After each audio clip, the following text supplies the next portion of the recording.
বিমলের ডায়েরি নিবেদন করছে সংবাদ প্রতিদিন। বেঙ্গালুরু কান্তিরাবা স্টেডিয়াম মোহনবাগানের পয়ামাঠ হিসেবেই পরিচিত। 2015 সালে সবুজ মেরুন ব্রিগেডের প্রথম আই লিগ জয় সাক্ষী বাগিচা শহরের এই স্টেডিয়াম। আগামী বৃহস্পতিবার সেই মাঠেই মেগা লড়াইয়ের দিমিত্রদের প্রতিপক্ষ বেঙ্গালুরু এফসি। লিগ শিল্ড জয় প্রশ্নে এই ম্যাচের গুরুত্ব অপরিসীম। রোববার থেকেই ডুয়েলের প্রস্তুতি শুরু করে দিলেন অ্যান্তোনিও লোপেজ হাভাজ। অসুস্থতা কাটিয়ে স্প্যানিশ কোচ এখন অনেকটাই চাঙ্গা। বেঙ্গালুরু বনাম ইস্টবেঙ্গল ম্যাচ টিভিতে দেখেছেন, সেই মতো ভিডিও ক্লাস আর টিম মিটিং এর পরে ম্যাচের স্ট্র্যাটেজি বুঝিয়ে দেওয়া হবে ফুটবলারদের। বেঙ্গালুরুর আসল শক্তি মাঝমাঠ, দলের ইঞ্জিন অভিজ্ঞ ফুটবলার জাভি হার্নান্ডেজ। মূলত তিনি বল সাপ্লাই করেন। এক্ষেত্রে হাভাসের টোটকা হতেই পারতেন হার্ড ট্যাকলার দীপক টাংরি, কিন্তু কার সমস্যায় তিনি নেই।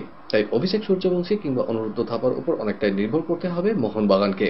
বিপক্ষের রোশন ও শিবশক্তির গতি সামলানো বড় চ্যালেঞ্জ। বিশেষ করে দ্বিতীয়ার্ধে ক্লান্তি ভোগাচ্ছে মোহনবাগানকে। চাপে পড়ে যাচ্ছে রক্ষণ। সাহাল আব্দুল সামাদকে দ্রুত ফিট করতে মরিয়া ম্যানেজমেন্ট। তিনি ফিরলে মাঝমাঠের সমস্যা কিছুটা মিটবে। প্রতিপক্ষের সেরা তারকা সুনীল প্রথম দলে নিয়মিত নন, তবু ক্যারিয়ারের পরন্ত বেলাতেও তিনি যথেষ্ট বিপজ্জনক। তাই ইউএসদের আরো সতর্ক হওয়া প্রয়োজন। মোহনবাগানের আক্রমণ বিভাগের অন্যতম সেরা দিমিত্রি কাউকরা ছন্দে থাকলে লক্ষ্যভেদের চিন্তা কমবে। বিশেষ করে অজি ফুটবলার দিমিত্রি পার্থক্য গড়ে দিচ্ছেন।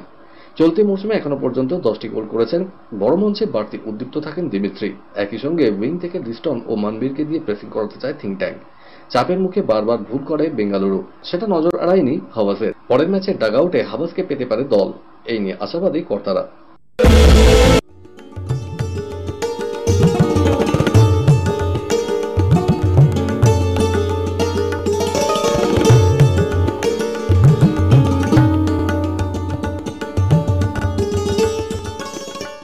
প্রি ওয়ার্ল্ড কাপে ভারতের তৃতীয় রাউন্ডে যাওয়ার সম্ভাবনা বেশ কম। তবে ব্যর্থতার কারণ হিসাবে কোচ ইগা স্টিমাচ যা যা যুক্তি দেখিয়েছেন তাতে অখুশি ফেডারেশন কর্তারা।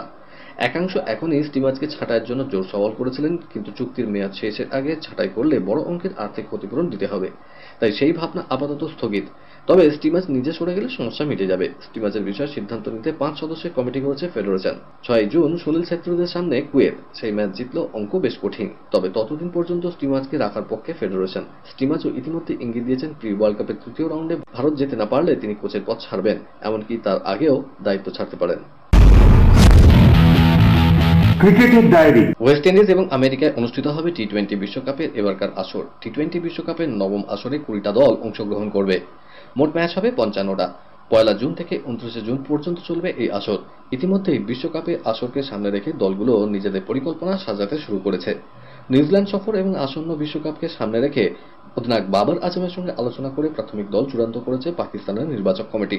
নিউজিল্যান্ড সিরিজের জন্য 5 এপ্রিলের মধ্যে দল ঘোষণা করতে হবে পিসিবিকে। আর বিশ্বকাপের দল ঘোষণা করতে হবে 1 মে, যদিও পরবর্তীতে প্রয়োজনে সেই দলে পরিবর্তন আনার সুযোগ থাকবে। পাকিস্তানের হয়ে খেলতে দেখা যাবে উসমান খানকে। গত সপ্তাহে আমিরশাহী ক্রিকেট বোর্ড তাকে 5 বছরের জন্য নির্বাচিত করেছে। সেই উসমান খানকে আসন্ন পাকিস্তান নিউজিল্যান্ড টি-20 সিরিজের স্কোয়াডে রাখা হবে বলে জানিয়েছে পাকিস্তান ক্রিকেট বোর্ডের চেয়ারম্যান মহসিন নকভি। পাক সেনাবাহিনীর সঙ্গে সম্প্রতি 29 জন ক্রিকেটার অনুশীলন করেছেন। নকভির পরামর্শ ছিল পাক ক্রিকেটারদের ফিটনেস ভালো নয়, ভালো করে ছক্কা হাঁকাতে পারেন না তারা। সেই কারণেই পাক সেনার সঙ্গে অনুশীলনের ব্যবস্থা করেছিলেন নকভি। সেই অনুশীলন শেষ হয়ে গিয়েছে। প্রশ্ন উঠছে, নির্বাচিত ক্রিকেটারের পক্ষে কি অন্য দেশের হয়ে খেলা সম্ভব হবে? কিউইদের বিরুদ্ধে 5 ম্যাচের টি-20 সিরিজের দল ঘোষণার আগে স্বয়ং নকভি জানিয়ে দিয়েছেন পাক জার্সিতে খেলতে কোনো বাধা নেই উসমানের। আইপিএলের নিলামে প্রতিবারই বিভিন্ন নজির হতে দেখা যায়। টাকার অঙ্কে একে অপরকে টেক্কা দেওয়ার চেষ্টা চলতেই থাকে। গত নিলামে আগের সমস্ত নজির ভেঙে মিচেল স্টার্ককে প্রায় 25 কোটি টাকা দিয়ে কিনেছে কলকাতা। ফলে এক শ্রেণীর ক্রিকেটারদের বেতনের সঙ্গে বিরাট ফারাক তৈরি হয়ে যাচ্ছে। এটা আটকাতে আগামী দিনে ব্যবস্থা নিতে পারে বোর্ড। আইপিএলের চেয়ারম্যান ধুমল বলেছেন, নিলামে বেতন নিয়ে যে বৈষম্য তৈরি হয় সেটা আমরা খেয়াল করেছি। আগামী দিনে পর্যবেক্ষণ করে এই সমস্যা মেটানোর জন্য নতুন কোনো নিয়ম আনা হতে পারে। কয়েকদিন আগে পাকিস্তানের নেতৃত্ব ফিরে পেয়েছেন বাবর আজম। আপাতত তাকে সাদা বলের ক্রিকেটে অধিনায়ক করা হয়েছে আসন্ন টি-20 বিশ্বকাপের জন্য। নেতৃত্ব ফিরে পেতেই ভারতের বিরুদ্ধে সুর চড়ালেন বাবর। তার পাকিস্তানের কাছে জসপ্রীত বুমরাহ থেকেও ভালো বোলার আছে। বাবরের কাছে জানতে চাওয়া হয়েছিল টি-20 ম্যাচের নির্ণায়ক শেষ ওভারে কোন বোলার চাইবেন অধিনায়ক হিসাবে। নিজের দেশের এক জোড়ে বোলারকে এগিয়ে রেখে তিনি বলেছেন, ধরুন টি-20 ম্যাচের একটি ওভারে ম্যাচের ফলাফল হতে পারে, জিততেই হবে।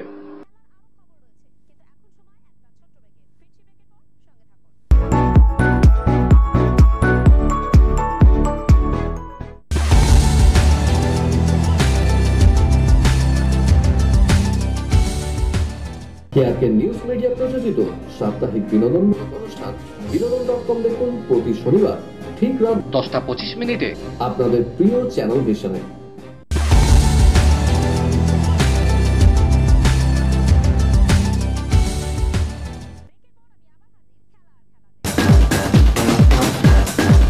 বিদেশের ডায়েরি। মেসির কল্যাণে বার্সেলোনার কোচ হয়েছিলেন এই আর্জেন্টাইন। এখন তিনি ইন্টার মায়ামির প্রশিক্ষক। এলএম টেনের সঙ্গে তার সম্পর্ক বেশ ভালো। এক সাক্ষাৎকারে তাতে মার্তিনোর ইঙ্গিত, চলতি বছরে কোপা আমেরিকা খেলেই বুটজোড়া তুলে রাখবেন মেসি। এরপরেই জল্পনার আগুনে ঘি পড়েছে। গত বিশ্বকাপ চলাকালীন অর্থাৎ 2022-এর নভেম্বর-ডিসেম্বরে অনেকেরই মনে হয়েছিল চ্যাম্পিয়ন হলে অবসরের সিদ্ধান্ত ঘোষণা করবেন বাঁ পায়ের জাদুকর। কিন্তু ফ্রান্সকে হারিয়ে বিশ্বসেরা হওয়ার পর খেলা চালিয়ে যাচ্ছেন লিও। 36 বছর বয়সী মেসি জানেন, ইউরোপিয়ান লিগে 90 মিনিট খেলার জায়গায় তিনি নেই, তাই বেছে নিয়েছেন মার্কিন যুক্তরাষ্ট্রের লিগকে।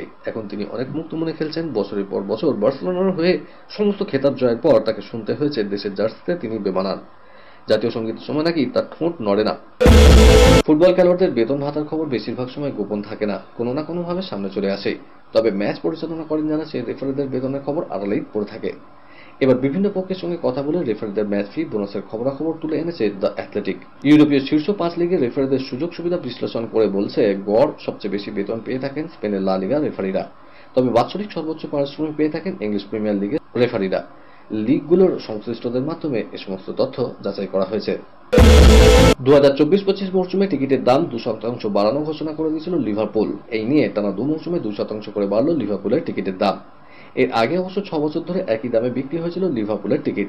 মূলত পরিচালনার ব্যয় বাড়ার কারণে টিকিটের মূল্য বেড়েছে বলে জানিয়েছে লিভারপুল কর্তৃপক্ষ।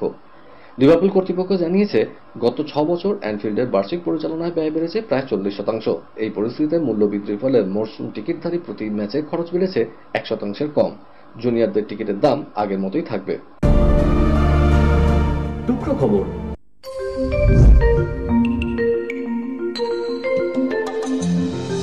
অ্যাথলেটিক্স থেকে এখন অনেক দূরে জলপাইগুড়ি কন্যা। ট্রাকে ফেরার কোনো সম্ভাবনা আছে? ক্ষীণ, খুবই ক্ষীণ। বরং শোনা যাচ্ছে রাজনীতি ট্র্যাকে ছোটার জন্য প্রস্তুতি শুরু করে দিয়েছেন অনেক আগে থেকেই তিনি, স্বপ্না বর্মন। অর্জুন পুরস্কারে সম্মানিত স্বপ্না 2018 জাকার্তা এশিয়াডে সোনা জিতেছিলেন তার প্রিয় ইভেন্ট হেপ্টাথলনে। তার আগের বছর ভুবনেশ্বরে অনুষ্ঠিত এশিয়ান চ্যাম্পিয়নশিপেও সোনা জিতে দেশকে গর্বিত করেছিলেন বঙ্গতনয়া। যদিও গত কয়েক বছরের চোট বারবার ভুগিয়েছে স্বপ্নাকে। অনেকবার ভেবেছেন অ্যাথলেটিক্স ছেড়ে দেবেন, প্রতিবারই ফিরে এসেছেন অসম্ভব মনের জোর নিয়ে। এই অনুষ্ঠানের জন্য স্মার্ট তরুণী অ্যাঙ্কার শীঘ্রই প্রয়োজন। আগ্রহীরা আজই ফোন করুন 9836938876 9836938876। আনুষ্ঠানিক ঘোষণা আসেনি, তবে মরশুম শেষে কিলিয়ান এমবাপের পিএসজি ছাড়া অনেকটাই নিশ্চিত। এর মধ্যে রিয়াল মাদ্রিদের সঙ্গে এমবাপের চুক্তির বিস্তারিত তথ্য সামনে এনেছেন স্পেনের সংবাদ মাধ্যম। গুঞ্জন এরকমই যে চুক্তি সই ছাড়া আর সবকিছুই হয়ে গেছে। এমনকি এমবাপের প্রতি পিএসজি ও কোচ লুইস এনরিকের আচরণও এসছে বেশ পরিবর্তন।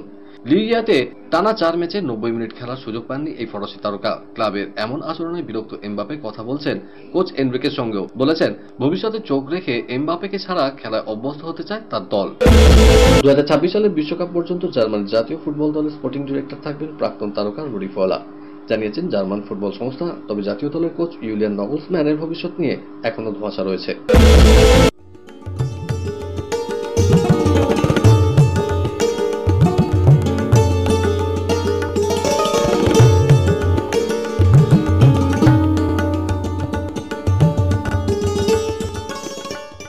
কলকাতার ডায়েরি নিবেদন করছে গুডেস হসপিটাল। আইএফএর লক্ষ্মী লাভ 2,40,00,000 টাকা পেতে চলেছে আইএফএ। প্রতি বছর লিগের আগে আর্থিক সমস্যায় ভোগে আইএফএ। লিগ চালানোর জন্য স্পন্সর পেতে মাথার ঘাম পায়ে ফেলতে হয় তাদের। এই মরশুমের লিগ শুরুর আগে এই সমস্যা আর থাকছে না। অন্যবার কলকাতা লিগের স্পন্সর হিসাবে থাকে টেকনো ইন্ডিয়া, তার জন্য প্রায় 1 কোটি টাকার মতো খরচাও করে তারা। কিন্তু এবার টেকনো সিদ্ধান্ত নিয়েছে আর স্পন্সর নয়, সরাসরি কলকাতা লিগেই খেলবে। গত মরশুমে আইএফএ নিয়ম করেছে কলকাতা লিগে প্রথম ডিভিশনে সরাসরি খেলতে 1 কোটি টাকা আইএফএ কে দিতে হবে। টেকনো ইন্ডিয়া যেহেতু সরাসরি কলকাতা লিগে প্রথম ডিভিশনে খেলবে, তাই 1 কোটি টাকা দিচ্ছে আইএফএ কে। এর পাশাপাশি আইএফএ নথিভুক্ত হওয়ার জন্য 14টি বিশ্ববিদ্যালয়ে অনুমোদন দিল আইএফএ। অনেক আগেই সংবাদপত্রে বিজ্ঞাপন দিয়ে আইএফএ জানিয়েছিল আইএফএর অনুমোদন নিতে গেলে 10 লক্ষ টাকা করে দিতে হবে বিশ্ববিদ্যালয়গুলোকে। মোট 14টি বিশ্ববিদ্যালয় অনুমোদন নিচ্ছে আইএফএ, ফলে মোট 1,14,00,000 টাকা পাওয়া সম্ভব হচ্ছে।